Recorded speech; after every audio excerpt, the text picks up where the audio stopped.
BRS working president KTR మాజీ మంత్రి హరీష్ రావు నేడు పారిశ్రామిక వాడల్లో హెల్ట్ పాలసీతో కాంగ్రెస్ సర్కారు చేస్తున్న భూ దోపిడీని నిరసిస్తూ పారిశ్రామిక వాడల్లో బీఆర్ఎస్ బృందాలు ఇవాళ కూడా క్షేత్రస్థాయిలో పర్యటించనున్నాయి. క్లస్టర్ 4లోని జీడిమెట్ల, కుకేట్పల్లి ప్రాంతాల్లో కేటీఆర్ పరిశీలించనున్నారు. ఇక క్లస్టర్ 1లోని పటాన్ చెరువు, రామచంద్రాపురం ప్రాంతాల్లో హరీష్ రావు బృందం పర్యటించనుంది. క్లస్టర్ 5లో మాజీ మంత్రి తలసాని, క్లస్టర్ 6లో మాజీ మంత్రి మల్లారెడ్డి, క్లస్టర్ 7లో మాజీ మంత్రి సబితా, క్లస్టర్ 8లో మాజీ మంత్రి మహమూద్ అలీ ఆధ్వర్యంలోని బీఆర్ఎస్ టీంలు ఇండస్ట్రియల్ పార్కులను సందర్శిస్తాయి.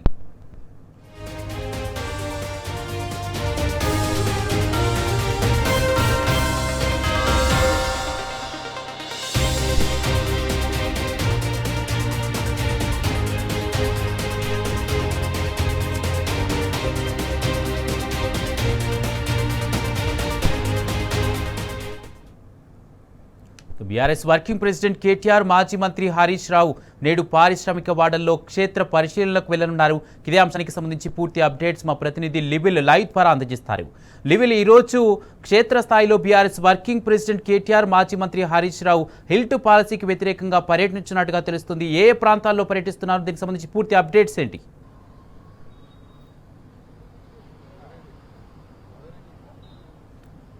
కాంగ్రెస్ ప్రభుత్వం వచ్చి 2 సంవత్సరాలు పూర్తవుతుంది. ఏ ఒక్క కొత్త స్కీమ్ పెట్టలేదు, కానీ ఇప్పటికే స్కామ్లలో కూరుకుపోయింది. అనేక స్కామ్లలో ఇవాళ కాంగ్రెస్ ప్రభుత్వం ఇరుక్కున్న పరిస్థితి కనిపిస్తుంది. ఇవాళ ప్రజలతోటి ప్రజాపాలన అని చెప్పేసి వాళ్ళ ప్రజా వ్యతిరేక పాలనకు శ్రీకారం చుట్టింది. అందులో భాగంగానే అనేక స్కామ్లను ఇప్పటికే బీఆర్ఎస్ పార్టీ వెలికి తీసింది. ప్రధానంగా ఇవాళ భూ స్కాముకు తెరదీసింది. అదే ఇవాళ ఇల్ట్ పాలసీకి సంబంధించి ప్రధానంగా దీన్ని బీఆర్ఎస్ వర్కింగ్ ప్రెసిడెంట్ కేటీఆర్ ముందే పసిగట్టి కాంగ్రెస్ ప్రభుత్వం చేస్తున్న ఈ దురాఘాటానికి, కాంగ్రెస్ ప్రభుత్వం ముఖ్యులకి, అన్యాయులకి ఇవాళ లక్షల కోట్ల భూమిని అప్పజెప్పడంపై బీఆర్ఎస్ పార్టీ ఒక అడుగు ముందుకేసింది. దీనిపై ఇప్పటికే ప్రజాక్షేత్రంలో పోరాడతామని చెప్పిన బీఆర్ఎస్ వర్కింగ్ ప్రెసిడెంట్ కేటీఆర్ మొన్నటికి మొన్న కాంగ్రెస్ అగ్రనాయకుడు రాహుల్ గాంధీకి లేఖ రాశారు. ఖచ్చితంగా ఈ భూ కోణానికి సంబంధించిన అంశంలో మీరు మౌనంగా ఉంటే మీరు కూడా ఇందులో భాగస్వామ్యమే అవుతారని చెప్పేసి కూడా లేఖలో పేర్కొన్నారు. ఆ రోజే ఖచ్చితంగా మేము దీనిపై క్షేత్రస్థాయిలో పోరాటం చేస్తాము, పారిశ్రామిక వాడల్లో పర్యటిస్తాము, పారిశ్రామిక వాడల పురోగతిని తెలుసుకుంటాం, వాస్తవాలను ఒక నివేదిక ద్వారా ఖచ్చితంగా దీన్ని భవిష్యత్తు కార్యాచరణ ప్రకటించేందుకు నిజ నిర్ధారణ కమిటీ ఏర్పాటు చేస్తామని చెప్పారు. 8 క్లస్టర్లుగా ఏర్పాటు చేశారు. 8 క్లస్టర్ల వారీగా ముఖ్య నేతలంతా కూడా, బీఆర్ఎస్ పార్టీ కీలక నేతలంతా కూడా ఆయా క్లస్టర్ల వారీగా పర్యటించారు. నిన్న ఒకవైపు మౌలాలిలో మండలి ప్రతిపక్ష నాయకుడు మనసునాచారి పర్యటించారు. మరోపక్క నాచారంలో మాజీ మంత్రి ఎమ్మెల్యే జగదీష్ రెడ్డి ఆధ్వర్యంలో పర్యటించారు. ఇవాళ ప్రధానంగా జీడిమెట్ల పారిశ్రామిక వాడ చాలా పెద్దది, తెలంగాణ అభివృద్ధిలో కీలక పాత్ర పోషించింది. అలాంటి కీలక పాత్ర పోషించిన జీడిమెట్ల కారిడార్, ఇండస్ట్రియల్ కారిడార్లో మరి కాసేపట్లో బీఆర్ఎస్ వర్కింగ్ ప్రెసిడెంట్ కేటీఆర్ పర్యటించనున్నారు. ఇక్కడ వాస్తవాలన్నింటినీ కూడా ప్రజలకు చెప్పేందుకు ఖచ్చితంగా ఒక నివేదిక తయారు చేసేందుకు కూడా ఒక అడుగు ముందుకేశారు. ఈ నేపథ్యంలో మనతో మాట్లాడడానికి ఇక్కడ పారిశ్రామిక వాడలకు సంబంధించిన వాసులున్నారు. చాలా ఏళ్ళ నుంచి వారు ఇక్కడే నివాసం చేస్తున్నారు.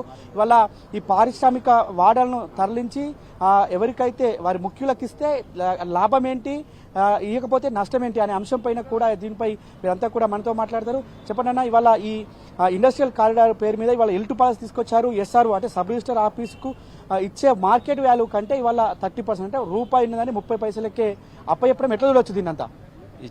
చాలా మరీ ఘోరం అండి. ఇది హైదరాబాద్లోని జీడిమెట్ల ఇండస్ట్రీ అంటే ఒకప్పుడు ఆసియా ఖండంలో అతిపెద్ద ఇండస్ట్రీ ఇది. ఈ ఇండస్ట్రీలో ఈ ఖుద్బుల్లాపూర్ మినీ ఇండియా అంటారు దీన్ని. ఇక్కడ ఇండస్ట్రీని నమ్ముకొని చాలా మంది బతుకుతున్నాము. మాకు కూడా ఇక్కడ డీసీఎం ట్రాన్స్పోర్ట్ ఉంది. రైతు బజార్ అపోజిట్ లో దగ్గర మేము 40 సంవత్సరాల నుండి ఇక్కడే ఉన్నాం. మా పెద్దలు, నేను వచ్చి 28 ఇయర్స్ అవుతుంది. ఇప్పుడు మా దగ్గర 130 బండ్లు ఉన్నాయి. మా దగ్గర డ్రైవర్స్ కలిపి అందరం మొత్తం 200 ఫ్యామిలీలు ఈ ఇండస్ట్రీని నమ్ముకొని మేము బతుకుతున్నాం. ఒకవేళ ఈ ఇండస్ట్రీని తీసేస్తే మా బతుకు రోడ్డు పాలే అవుతుంది.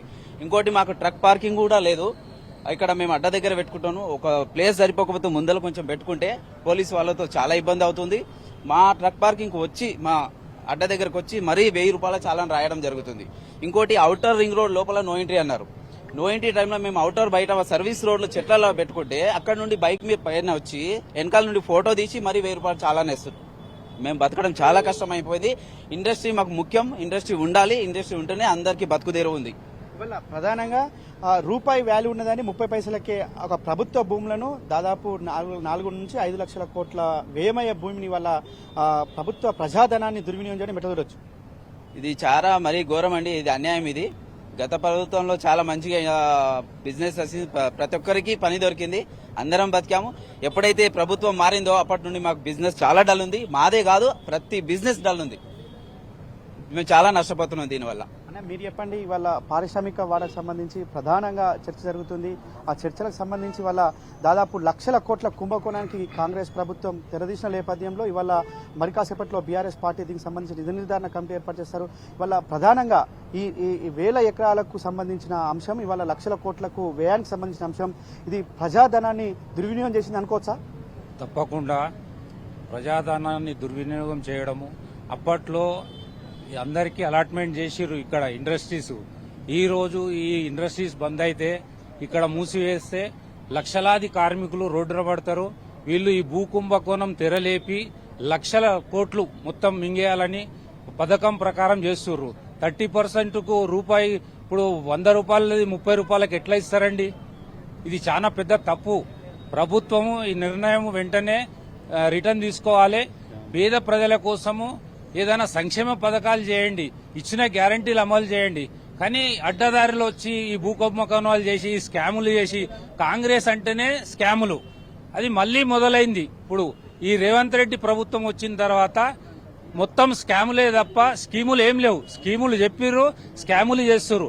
ఇది మాటల ప్రభుత్వం, చేతల ప్రభుత్వం కాదు. చేతగాని రేవంత్ రెడ్డి గద్దె దిగాలే, ఇటువంటి నిర్ణయాలు మానుకోవాలి. పేద ప్రజలను కడుపు కొట్టడానికి ఇలా కార్మికులు రోడ్డున పడతారు. అందరూ రోడ్డున పడి ప్రతి ఒక్కరు బాధపడుతున్నారు. అసలు ఇండస్ట్రీస్ తీసేసి ఇది ఇయ్యడం ఏంది? లక్షల కోట్లు దోచుకోవడానికే ప్రయత్నం చేస్తున్నారు. కాబట్టి కాంగ్రెస్ వాదులారా ఖబర్దార్, మీరు కూడా ఆలోచించండి. అందరూ పేద ప్రజలు ఉన్నారు. మన జీడిమెట్ల కుత్బుల్లాపూర్ లో జీడిమెట్ల పారిశ్రామిక వాడ, ఇతర రాష్ట్రాలు, మొత్తం దేశంలో ఉన్న ప్రతి రాష్ట్రం నుంచి వచ్చి ఇక్కడ పనిచేస్తున్నారు అందరు. కాబట్టి దయచేసి ఇక్కడ ఉన్న కార్మికులు అందరూ కలిసి టీఆర్ఎస్ పార్టీకి వెన్నంటి ఉండి మన కేటీఆర్ గారు ఏదైతే చేస్తుర్రో ఆయనకి సపోర్టివ్ గా మనం అందరం ఉండాలి. ఈ కార్మిక వాడను తీయకుండా మనము పెద్ద ఎత్తున ధర్నాలు, ఉద్యమాలు చేయాలి. మనం అందరం కలిసి దీన్ని గట్టిగా వ్యతిరేకించాలి. కార్మికులు మొత్తం రోడ్డు మీద పడకుండా చూడాల్సిన బాధ్యత బీఆర్ఎస్ పార్టీది ఉంది. కాబట్టి కేటీఆర్ గారు ఈ రోజు వస్తున్నారు. మేము అందరము కార్మికులతో సహా అందరం, ఇక్కడ ఉన్న ఇండస్ట్రీస్ వాళ్ళు కూడా ఇది ఎందుకు తీస్తుర్రు అని వాళ్ళు అంటుర్రు. ఇండస్ట్రీస్ వాళ్ళే అంటుర్రు, ఎందుకు తీస్తుర్రు, అసలు కంపెనీలు తీయడం ఏంది, మాకు మంచిగా నడుస్తుంది కదా, ఇది మళ్ళీ ఏంది కొత్తగా, అది ఇది అంటారు. కాబట్టి రేవంత్ రెడ్డి పెద్ద స్కామ్ కు తెరలేపిండు. అన్ని స్కామ్లే ఉన్నాయి కాంగ్రెస్ లా.